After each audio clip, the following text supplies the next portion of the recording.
আন্দোলনকারীর বাইরেই বেশি আমরা দেখছি যে যারা ইতিপূর্বে আমরা একটা মেসেজ পাইছিলাম, ওই মেসেজের উপলক্ষে যে এখানে হয়তো স্যাবোটাজ হইতে পারে, বাইরে থেকে কেউ এসে হয়তো উস্কানি দিতে পারে, এদেরকে ধরা হয়েছে। এখন ওরা যাচাই বাছাই করে যদি এরা আন্দোলনকারীর মধ্যে কেউ হয়ে থাকে আমরা ছেড়ে দিই।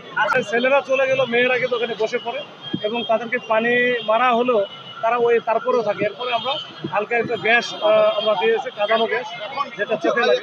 আন্দোলনরতদের উদ্দেশ্যে আমার বার্তা একটাই ভাই, একটু আগে যেটা বলছি যে যেহেতু হাইকোর্টের রায়, মহামান্য হাইকোর্টের রায়, এই মহামান্য হাইকোর্টের রায়ের বিপক্ষে আমার কি কথা, আইনের মোকাবেলা করতে হবে।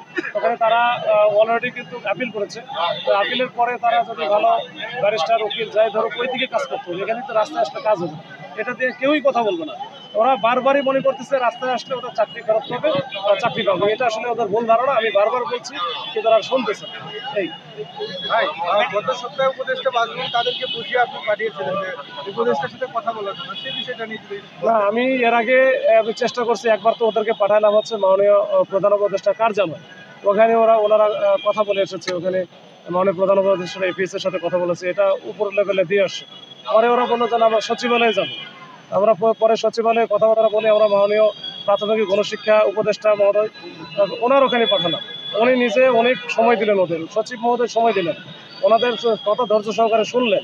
শোনার পরে তাদেরকে অ্যাডভাইস দিয়ে পাঠাইছে যে তোমরা শান্তিপূর্ণভাবে থাকো। এটা আমরা আমাদের মতো করে আমাদের অ্যাঙ্গেল থেকে কথাও যদি বলতে পারি আমরা বলবো। এটা তো হাইকোর্টের রায়, মহামান্য হাইকোর্টের রায়, এটা তাদেরকে অ্যাডভাইস দিয়েছে, কিন্তু তারপরে কিন্তু তারা শুনতেছে। ভাই, গত 11 দিন ধরে তারা প্রত্যেক দিনই নেমেছে, মানে কালকেও যে নামবে না এরকম নিশ্চয়তা নাই। হ্যাঁ, আপনাদের অবস্থানটা কি হবে? আমাদের অবস্থান তো আসলে কিছু করার নাই। আমরা তো চাই যে কেউ রাস্তায় না নামুক, কারোর সাথে আমাদের দেখা না হোক বা মুখোমুখি হতে না হয়, কেউ আমাদের যে এখানে সেন্সিটিভ এরিয়া আছে কেউ না যাক, তারা শান্তিপূর্ণ আন্দোলন করুক, আমরা সকল রকমের সহযোগিতা করবো।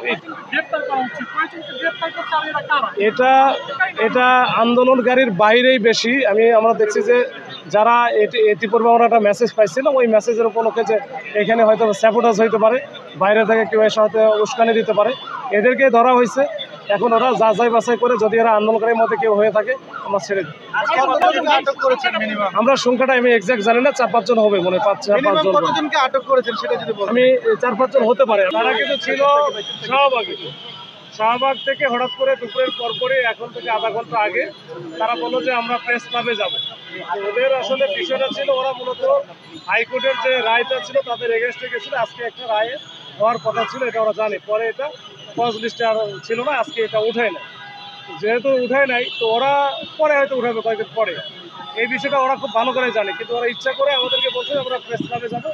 এই প্রেস ক্লাবের কথা বলে কিন্তু ওরা যখন এই শিক্ষামন্ত্রীর কাছে আসছে তখন ওরা কিন্তু যাওয়া শুরু করছে সচিবালয়ের দিকে। সচিবালয়ে তো আমরা এমনিতে প্রোডাক্টিভ এরিয়া, এখানে 144 সবসময় জারি থাকে, আমরা তো ওখানে অ্যালাউ করতে পারি না। আমরা ওখানে ওদেরকে আটকায় দিচ্ছি। দেওয়ার পরে ছেলেরা চলে গেল, মেয়েরা কিন্তু ওখানে বসে পড়ে এবং তাদেরকে পানি মারা হলেও তারা তারপরেও থাকে। এরপরে আমরা হালকা একটা গ্যাস আমরা দিয়েছি, কাঁদানো গ্যাস, যেটা চোখে লাগে। এই কাঁদানো গ্যাস দেওয়ার পরে সবাই উঠে গেছে, এখন ওরা বিভিন্ন দিকে চলে গেছে। তো এই হচ্ছে অবস্থা। এই একই গ্রুপ গত 2 সপ্তাহে মানে মিনিমাম 7 থেকে 8 বার বিভিন্ন জায়গায় তারা এই যে অন্যায়ভাবে কিন্তু যাচ্ছে। কখনো রাস্তা দখল করতেছে, কখনো সচিবালয় দখল করতেছে, কখনো হাইকোর্ট দখল করতেছে, কখনো শাহবাগ, আজকে আবার এই শিক্ষা বোর্ডের সামনে।